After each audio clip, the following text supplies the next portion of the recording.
Hello guys, welcome to my channel. ഇന്നത്തെ വീഡിയോയിൽ നമ്മൾ പറയാൻ പോകുന്നത് ബിഗ് ഇയർ പോലത്തെ ഗപ്പിക്ക് ടൈലും അതിൻ്റെ ഇയറും നല്ല ക്വാളിറ്റിയിൽ എങ്ങനെ കിട്ടുമെന്നാണ്. അതിനായിട്ട് നമ്മൾ ആദ്യം തന്നെ മൊയിന കൾച്ചർ ചെയ്യണം. പിന്നെ കൂത്താഴി ഉണ്ടെങ്കിൽ അതും എടുക്കാം.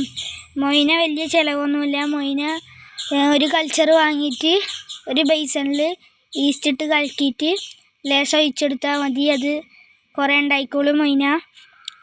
ആദ്യം തന്നെ നമ്മൾ അതിനായിട്ട് നല്ല ബ്രീഡ് ചെയ്യാൻ നല്ല സൈസിൽ നല്ല ക്വാളിറ്റിയിലൊരു പേരിനെ തിരഞ്ഞെടുക്കുക. എന്നിട്ട് ബ്രീഡ് ചെയ്യിപ്പിക്കുക. കുറച്ച് വലുപ്പം വെക്കുമ്പോഴത്തേന് മെയിലും ഫീമെയിലും സെപ്പറേറ്റ് ചെയ്യുക. എന്നിട്ട് നല്ല മൊയിനി മാർട്ടീമിയ അങ്ങനത്തെ ലൈഫ് ഫുഡ്സും ഫീഡ് ചെയ്യുക. ആഴ്ചയിൽ ഒരിക്കലെങ്കിലും ഫീഡ് ചെയ്യണം ലൈഫ് ഫുഡ്സ്. അങ്ങനെ നല്ലോണം ഫീഡ് ചെയ്താൽ പ്ലാറ്റിനം നല്ലോണം കയറും. അതിൻ്റെ ഇയർ ക്വാളിറ്റി നല്ലോണം കിട്ടും.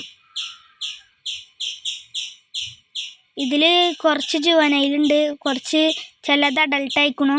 ഇതിലൊരു ഫീമെയിൽ ബ്രീഡ് ആവാനായിക്കണു. ആകെ ഇതിലൊരു ഫീമെയിലുള്ളൂ, ബാക്കിയെല്ലാതും മെയിലാണ്. നല്ല ഇയർ ക്വാളിറ്റി, ഇയർ നല്ല ലെങ്ത്തും കിട്ടും. ലൈഫ് ഫുഡ്സ് കൊടുത്താൽ പ്ലാറ്റിനം ഫുള്ളായിട്ട് കയറും. ഇത് എല്ലാത്തിനും ഇയർ കയറി വന്നിട്ടില്ല. ഇത് ജുവനൈൽ സൈസാണ്. അപ്പോൾ ഇത്രയുള്ള നമ്മളെ വീഡിയോ. എല്ലാവരും ലൈക്കും ഷെയറും സബ്സ്ക്രൈബും കമൻറ്റൊക്കെ ചെയ്യുക. അപ്പോൾ ബൈ.